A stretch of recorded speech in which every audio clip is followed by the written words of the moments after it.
Bismillahirrahmanirrahim. Assalamualaikum warahmatullahi wabarakatuh. Bertemu dengan Departemen Bagian Anatomi Histologi Fakultas Kedokteran UMSU Universitas Muhammadiyah Sumatera Utara. Ya, dengan saya Dr. Hendra Sutisna MDOmed AIFOKA akan membawakan praktikum organ sistem limfatik pada blok hematoimunologi. Baiklah, adik-adik mahasiswa-mahasiswi yang kami banggakan, siapkan alat tulisnya dan perhatikan dengan seksama pada sesi video praktikum kali ini. Sebelum memulai, mari kita senantiasa berdoa kepada Allah Subhanahu wa Ta'ala. Berdoa dimulai. Bismillahirrahmanirrahim. Asyhadu an la ilaha illallah wa asyhadu anna Muhammadar Rasulullah. Raditu billahi rabban wa bil islami dina wa bi Muhammadin nabiyya wa rasulah. Rabbi zidni ilma warzuqni fahma. Ya, adik-adik mahasiswa-mahasiswi FKUMSU yang kami banggakan, untuk tahap pertama kami akan memaparkan landasan teori pada praktikum kali ini. Setelah itu baru kita masuk ke langkah praktikum secara langsung. Ya, yang pertama, adik-adik perlu mengetahui bahwa sistem limfatik dan imunitas ini terdiri dari cairan limfnya, pembuluh limfnya, dan juga organ atau jaringan limfatiknya. Ya, yang pertama cairan limf. Ya, adik-adik harus paham bahwa apa yang dimaksud dengan cairan limf. Cairan limf adalah cairan interstisial yang berada di dalam pembuluh limfatik. Ya, nah, jadi cairan yang ada di luar dari vaskular, ya, yang berada di sekitar jaringan dan kembali ke pembuluh limf disebut cairan limfatik. Ya, kemudian pembuluh limfatik. Ya, pembuluh limfatik adalah saluran atau pipa yang menyalurkan cairan limfatik dari jaringan kembali ke pembuluh darah atau sistem peredaran darah besar, dalam hal ini vena cava superior.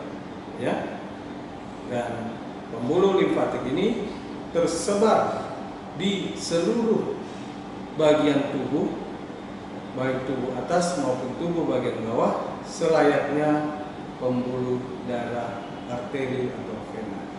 Ya, selanjutnya organ dan jaringan limfatik.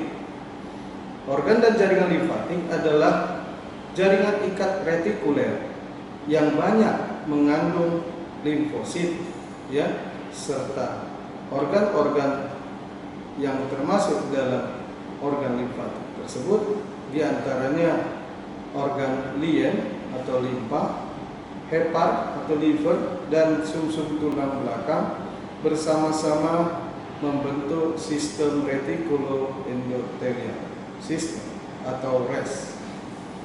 Ya, adik-adik yang kami banggakan, cairan limfatik atau limf ini berasal dari plasma darah di dalam kapiler darah menuju ke ruang interstisial menjadi cairan interstisial yang selanjutnya sebagian besar diabsorpsi kembali ke kapiler, ya, dalam hal ini pembuluh darah, dan yang tidak terabsorpsi kira-kira 3 liter per hari ini masuk ke kapiler limfatik, ya, menjadi cairan limf begitu. Nah, pembuluh limfatik, ya, yaitu cairan interstisial di dalam ruang-ruang antar sel, ya, menuju kapiler limfatik, kemudian ke pembuluh limfatik yang lebih besar, ya, kemudian ke trunkus limfatikus, kemudian bercabang dua menjadi 2 saluran utama, yaitu satu ductus thoracicus, yang kedua ductus lymphaticus dexter, ya, yang bermuara ke vena subclavia destra, sedangkan ductus thoracicus tadi ke vena subclavia sinistra. Ya. Nah, ujung-ujung kapiler limfatik ini sebenarnya buntu, jadi sepanjang pembuluh limfatik itu terdapat kelenjar limfatik yang disebut lymph nodes, ya, lymph nodes atau nodus limfaticus, ya. Umumnya aliran limfatik dari suatu daerah adalah satu arah menuju vena-vena besar pada dasar leher, yaitu vena subclavia dextra dan vena subclavia sinistra. Perhatikan gambar yang kami tunjukkan berikut.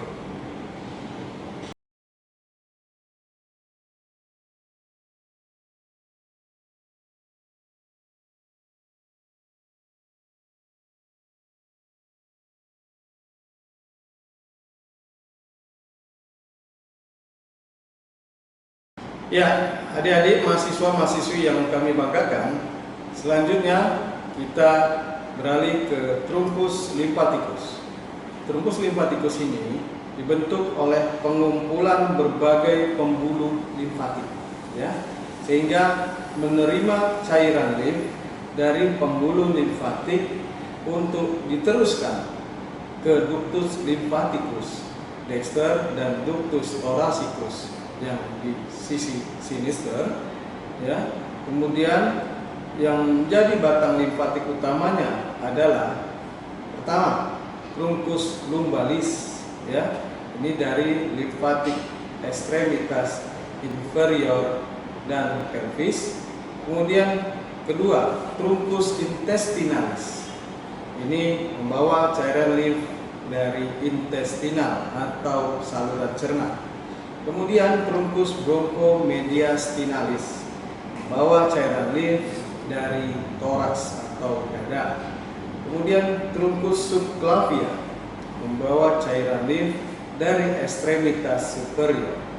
Dan terakhir 5 truncus jugularis membawa cairan limf dari kepala dan leher. Ya, pertama truncus lumbalis menerima limf dari ekstremitas inferior, kemudian dinding dan vesika pelvis, pen dan kelenjar adrenal, serta pembuluh limf profunda dari dinding abdomen. Yang kedua, truncus intestinalis menerima limf dari organ gaster, intestinum, pankreas, lien, dan sebagian hepat. Dan selanjutnya truncus bronchomediastinalis membawa limf dari sisi kiri bagian dalam dinding toraks depan dan bagian anterior diafragma, kemudian paru-paru kiri dan sisi kiri jantung. Ya, keempat truncus bronchomediastinalis kanan, sisi kanan toraks, dan membawa aliran limf paru kanan dan sisi kanan jantung serta sebagian hepat. Yang kemudian kita membahas ductus thoracicus. Ini adalah salah satu saluran atau pembuluh limfatik yang terbesar. Ductus thoracicus panjangnya sekitar 38 sampai 45 cm. Berawal dari cisterna cili yang terletak di depan lumbal 2 dan menerima truncus lumbalis dan intestinalis. Merupakan saluran utama yang membawa limf, ya, ke darah atau ke vena subclavia. Menerima limf dari sisi kepala, leher, dan dada, serta ekstremitas superior sinistra atau kiri, ya, menuju truncus jugularis kiri, ya, subclavia kiri, dan mediastinum kiri, ya, dan seluruh bagian tubuh di bawah costa atau iga-iga, yaitu truncus lumbalis dan intestinalis. Ductus thoracicus bermuara kemana? Ke vena subclavia sinistra. Ya, Selanjutnya ductus lymphaticus dexter. Panjangnya sekitar 1,2 cm. Menerima lymph dari sisi kanan tubuh bagian atas melalui truncus lymphaticus jugularis kanan, ya, subclavia kanan dan bronchomediastinalis sebelah kanan, bermuara ke vena subclavia dextra atau kanan. Lihat gambar berikut ini.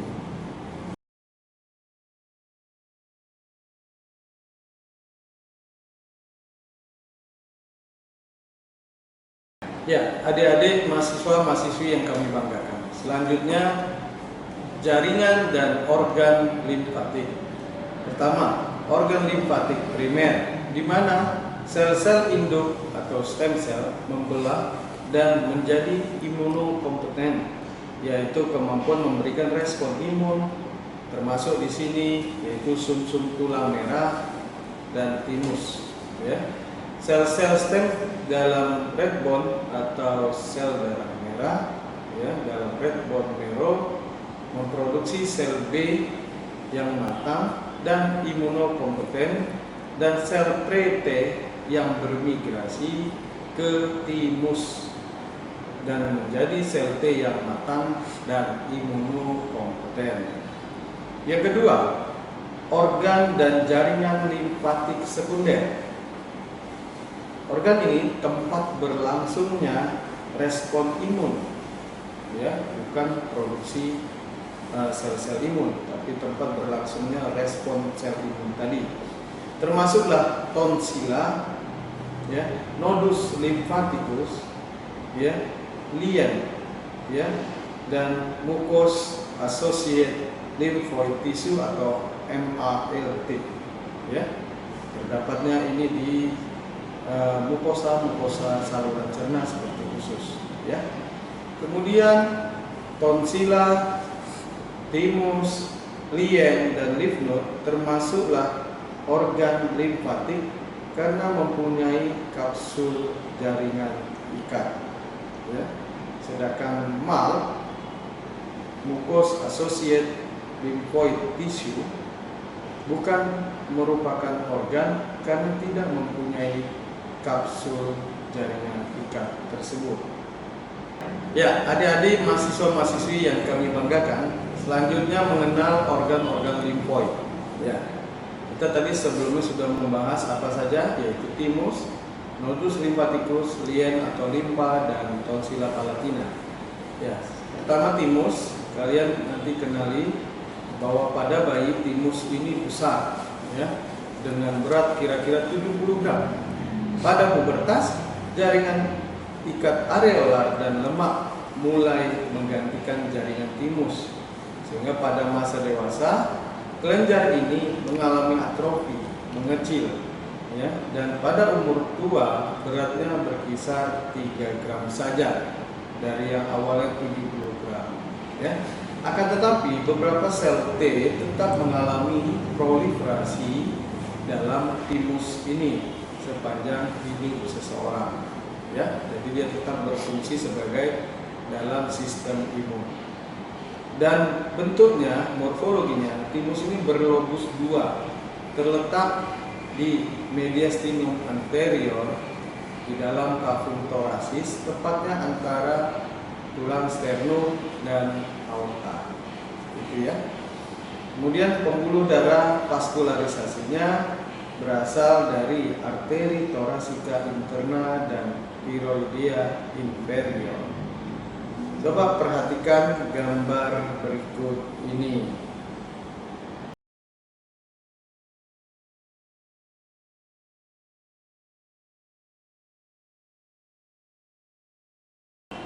Ya, adik-adik mahasiswa-mahasiswi yang kami banggakan, selanjutnya organ kedua yaitu lymph nodes atau nodus lymphaticus, ya. Kelenjar ini, ya, organ ini terletak sepanjang pembuluh limfatik, ya. Dia menyebar di sepanjang pembuluh limfatik, menyebar di seluruh tubuh dan biasanya berkelompok pada regio-regio tubuh seperti pada regio aksila, ya, regio inguinal, ya, regio kepala dan leher.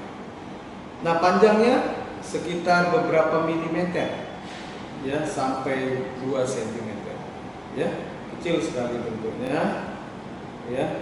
Dan yang ketiga, organ limfatik berikutnya adalah lien atau limfa.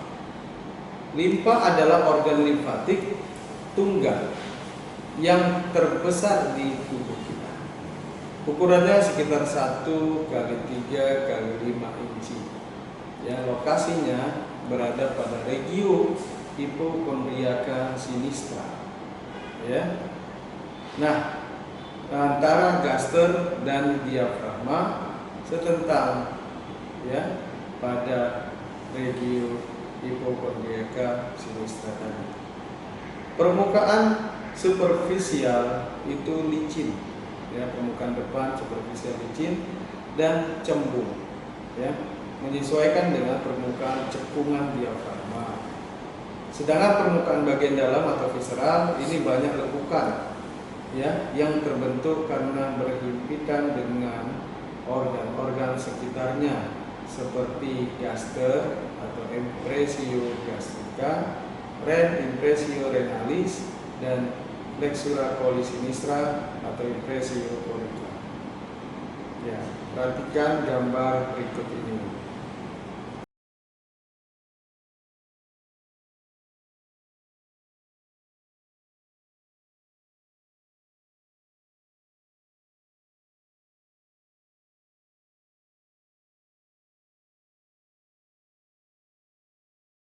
Ya, adik-adik mahasiswa-mahasiswi yang kami banggakan, selanjutnya kita mengenal tonsila palatina.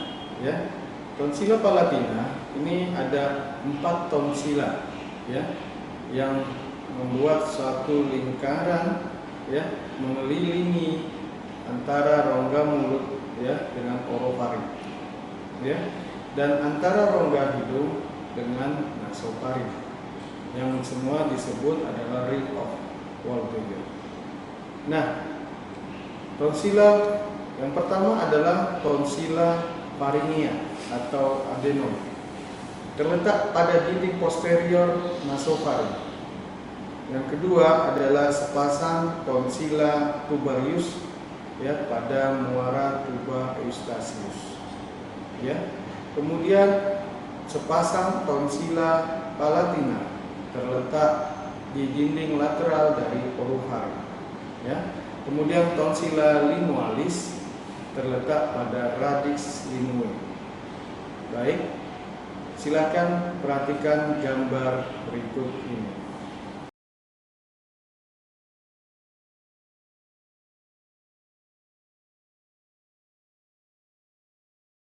Ya, adik-adik mahasiswa-mahasiswa yang kami banggakan, selanjutnya organ hepar. Hepar atau hati adalah organ sistem retikuloendotelial bersama lien dan sumsum tulang. Hepar adalah organ terbesar di abdomen kita. Pada kondisi hidup, hepar ini berwarna merah tua karena kaya akan persediaan darah di dalamnya. Ya, letaknya di mana? Letaknya, ya, nanti dilihat di hepar terletak di dalam kafum abdomen pada regio hipokondriaka dextra, yang meluas sampai regio epigastrium dan bahkan sampai hipokondrium sinistra. Batas atas hepar sejajar dengan ruang interkostalis 5, ya, dan batas bawah menyerong, ya, ke atas, ya, dari iga ke-9 sampai ke iga ke-7 kiri atau sinistra. Hampir seluruh bagian hepar ini berada di balik dari rangka tulang iga atau kosta. Adik-adik, bagian organ dari hepar secara anatomis, organ hepar ini dapat terbagi dalam beberapa bagian berupa 4 lobus, yaitu lobus destra, ya, yang sangat besar, dan lobus sinistra lebih kecil yang dipisahkan oleh ligamentum teres hepatis. Hepar juga memiliki lobus yang tidak berkembang, yaitu bisa terlihat di sisi belakang dari hepar, yaitu lobus quadratus dan lobus caudatus. Adik-adik silakan lihat gambar ini.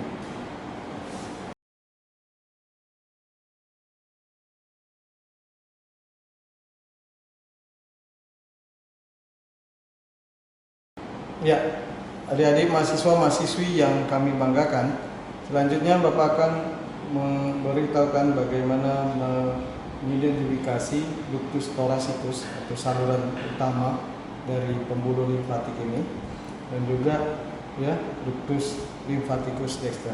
Ya, ductus thoracicus ini terletak di sepanjang sisi kiri vertebra. Ya, dari mulai setentang vertebra lumbal 2, ya, dia berangkat ya melewati regio abdomen menembus ke regio toraks, ya, berasal dari cisterna sili. Cisterna sili adalah sistem limfoid juga yang berada di sekitar intestinum atau saluran pencernaan, ya. Dia naik ke para vertebra di sekitar vertebra kita. Ini tidak terlihat, ya, tapi saya bisa ikut ilustrasikan. Dia berada di balik dari esofagus, di balik dari aorta ini, ya. Ada ductus thoracicus yang berjalan ascending ke atas, ya, ukuran panjang sekitar 38 sampai 45 cm. Setelah itu, ya, jadi dia menerima trunkus lymphaticus yang dari intestinalis, ya, dari mediastinalis, ya, dari mediastinum, ya. Nah, ini nanti begitu sampai menuju dekat vena jugularis, dia keluar cabang menjadi, ya, ductus, ya, lymphaticus dexter sekitar panjangnya 1 sampai 2 cm, menyeberang masuk ke vena ini, vena subclavia sinistra, ya, vena subclavia dextra, masuknya ke sini dari belakang, ya. Nah, dia membawa aliran limfatik dari subclavia, daerah subclavicus, atau di bawah tulang clavikula ini, ya, kemudian daerah tangan, ya, daerah ekstremitas, ya, subclavia, ya. Sedangkan ductus thoracicus tadi, ya, dia membawa cairan-cairan limf dari sisi kepala, juga leher dan dada, ya, serta ekstremitas superior sebelah kiri, ya. Masuknya kemana? Ductus thoracicus tadi masuknya ke ini dia, pembuluh darah, ya, vena, ya, subclavia sinistra, ya, sinistra di sini masuk dari belakang, ya. Sedangkan ductus lymphaticus dextra masuknya ke vena subclavia dextra, ya, membawa aliran limfatik dari daerah subclavius dan ekstremitas superior sinistra, ya, masuk kembali ke pembuluh darah besar atau sirkulasi utama melalui vena subclavia dextra, sedangkan ductus thoracicus masuk melalui vena subclavia sinistra, ya. Itu dia berjalan dari cisterna sili setentang lumbal 2 menembus kafum toraks, berjalan di pinggir vertebra sinistra, ya, sampai di daerah jugularis. Dia menyeberang ke kanan menjadi ductus lymphaticus dextra yang masuk ke subclavia dextra, sedangkan sebagian langsung mengikuti jalur kiri menembus vena subclavia sinistra. Begitu pemaparan identifikasi ductus thoracicus dan ductus lymphaticus sebagai saluran utama pembuluh limfatik. Demikian. Baik, adik-adik mahasiswa-mahasiswi yang kami banggakan, sekarang saya akan menunjukkan bagaimana menemukan, mengidentifikasi organ timus, morfologi maupun letaknya. Ya. Organ limfoid yang namanya timus ini berada di kafum toraks. Ini toraks. Ya. Rongga toraks berarti ya berada di antara sangkar toraks, yaitu tulang-tulang dada, ya, sampai ke vertebra. Di dalamnya banyak organ vital selain timus, ada paru-paru, ada jantung, pembuluh darah besar dan sebagainya. Nah, di manakah timus? Timus berada di mediastinum superior, ya, yaitu di bagian atas jantung, ya, tepatnya sebelahan dengan aorta di belakangnya, dan dia berada di antara aorta dengan tulang dada sternum. Ya, ini tulang dada. Kalau kita perhatikan dari luar, ini kulit dada, ya, ini tulang dada sternum, ya. Antara tulang sternum, ya, dengan aorta ini di atas dari jantung, disitulah timus yang memiliki 2 lobus, ya, dengan berat sekitar 70 gram pada masa bayi dan menyusut, mengecil terus menerus sampai orang dewasa bahkan tua, bisa sampai hanya 3 gram, jadi bisa kecil saja, ya, seperti itu, ya. Jadi di sini memang tidak terlihat yang mana timusnya, ya, karena sebagian besar pada manusia juga atrofi yang terus menerus bahkan sampai hampir hilang. Ya, kurang lebih begini, ya. Ya. Ya. Nah, seperti ini, hampir seperti ini, timus itu kecil, ya. Nah, tapi ini adalah auricula cordis, ya. Jadi bentuknya kecil seperti ini, berada di antara aorta dengan pembuluh dengan tulang sternum, ya. Kafum thoracis, mediastinum superior, ya, dan berada di antara tulang sternum dan aorta. Demikian praktikum untuk mengidentifikasi dari timus. Ya, adik-adik mahasiswa-mahasiswi yang kami banggakan, selanjutnya saya akan menunjukkan organ dari tonsila. Ya, ada 4 organ tonsila, yaitu tonsila palatina, ya. Kemudian ada tonsila lingualis, ada tonsila tubarius, dan tonsila faringea atau adenoid. Yang pertama, adenoid, ya, ini berada di nasofaring, ya, atau tonsila dikatakan faringea karena dia di nasofaring, ya. Dapat dilihat pakai laryngoskop, ya, posterior. Itu di sebelah atas dari orofaring kita, ya. Kalau susah, ya, dia berada di sini, ya, di belakang, di daerah nasofaring. Oke. Kemudian tonsila tubarius di muara tuba eustachius, bisa diperlihatkan.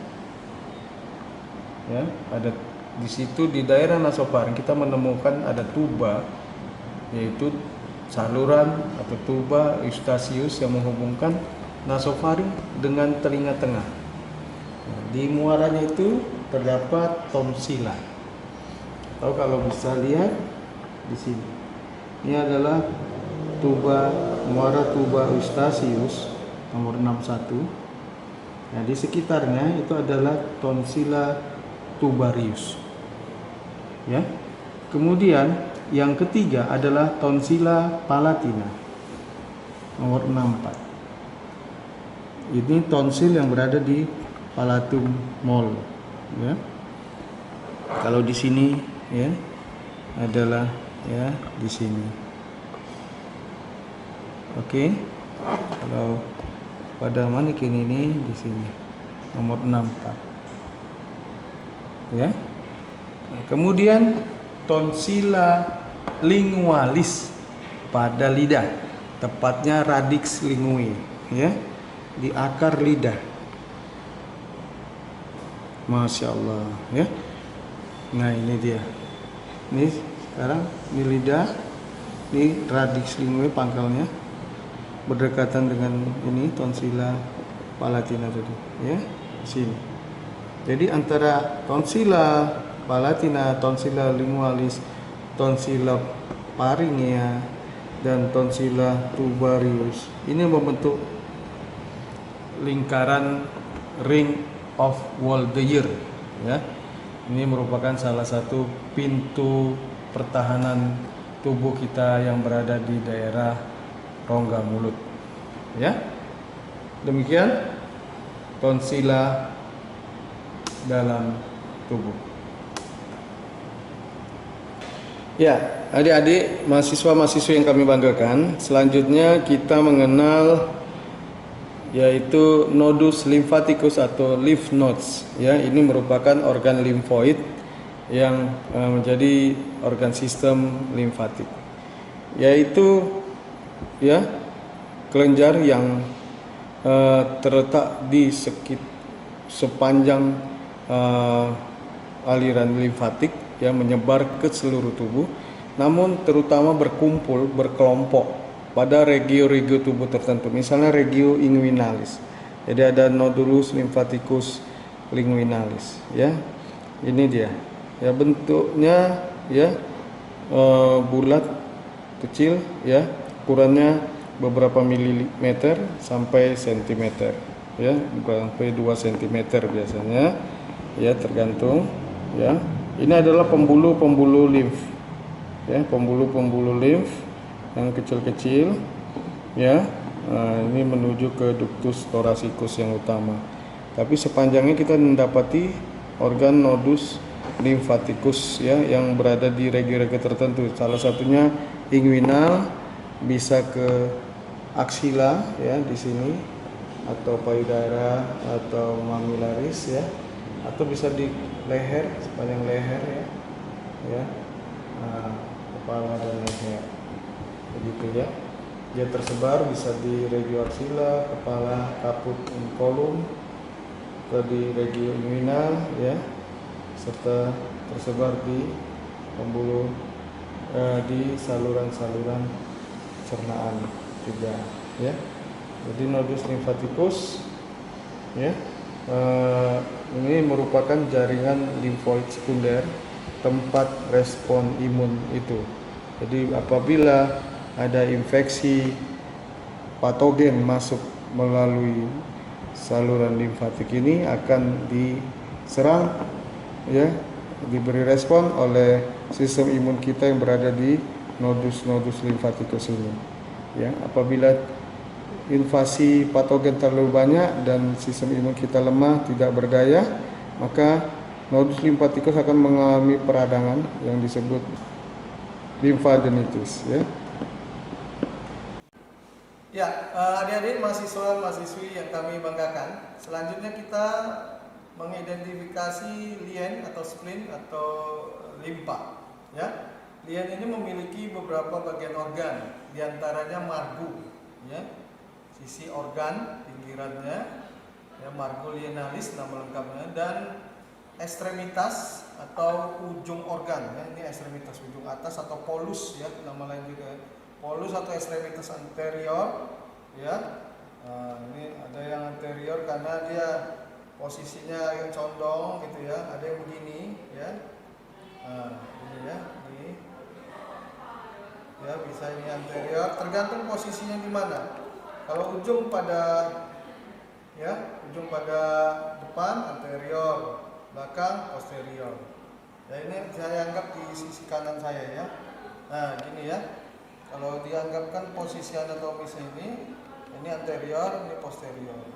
Kemudian ada, ya, selain tadi margo, ya, jadi margo superior, ya, ini margo superior atas, ya, kemudian ada margo inferior bawah, ya, ada margo lateral. margo superior, margo inferior, margo lateral, dan margo obtusus. Inilah dia margo obtusus, pinggir yang kita kenal juga hilus, ya, hilusnya. Ini posisikan dengan posisi saya, ya, limpa di sebelah, ya, kuadran kiri atas, ya. Oke. Nah, selanjutnya kita kenal strukturnya. Ada fasies, ya, permukaan lien.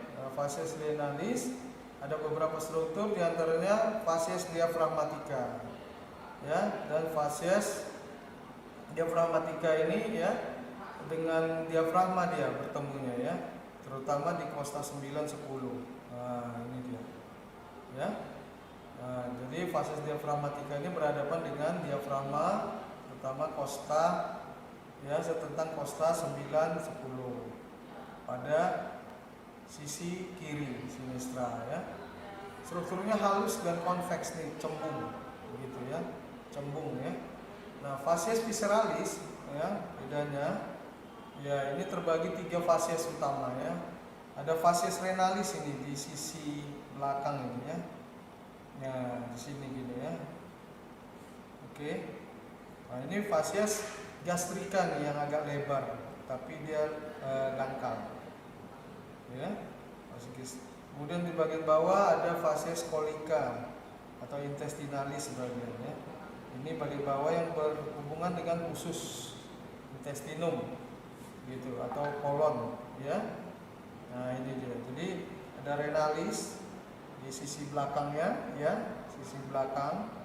Ini agak depan, ini ada ada gaster, Kemudian di bagian bawah ada intestinum atau usus. Jadi fasies visceralis itu ada 3, fasies gastrika, fasies renalis, dan fasies intestinalis atau kolika, ya. Nah, sebagian, ya, tambahkan ini di tengah ini yang margo obtusus tadi itu namanya fasies, ya, bukan fasies, ya, hilum, namanya hilum atau hilus lienalis, tempat keluar masuknya arteri, vena, ya, lienalis, yang merupakan struktur lien, ya, pada fasies visceralis, ya. Dan dia tempat gantungnya ini kauda pankreas, ya, ujung kauda pankreas ini nempel seolah gantung di hilus lienalis ini, atau tempat keluar masuk arteri dan vena lienalis, ya. Posisi secara anatomis. Demikian yang bisa saya sampaikan untuk identifikasi lien atau limpa, ya, seperti ini, ya. Oke, ya. Nah, ini agak dalam renalis, ya. Ini, ya. Yang landai ceper, ya, dangkal itu gastrika, fasies gastrika yang agak dalam, curam tapi kecil, itu fasies renalis. Ini intestinalis, ya. Ini ekstremitas bawah, ekstremitas atas. Margo superior, ya, margo lateral, ya, margo inferior, ya, dan margo obtusus. Oke, gitu, ya. Ini juga, ya, ini fasies visceralis, ini fasies diafragmatika, ya. Yang bagian depan nih, ini bagian, yes, fasies, ya, gastrika. Ya, adik-adik mahasiswa-mahasiswi yang kami banggakan, demikian tadi praktikum kita untuk tema organ sistem limfatik pada blok hematoimunologi kali ini. Semoga bermanfaat dan dapat dipahami. Mohon maaf apabila ada kekurangan di dalamnya. Wabillahi taufiq wal hidayah. Assalamualaikum warahmatullahi wabarakatuh. UMSU, unggul, cerdas, terpercaya.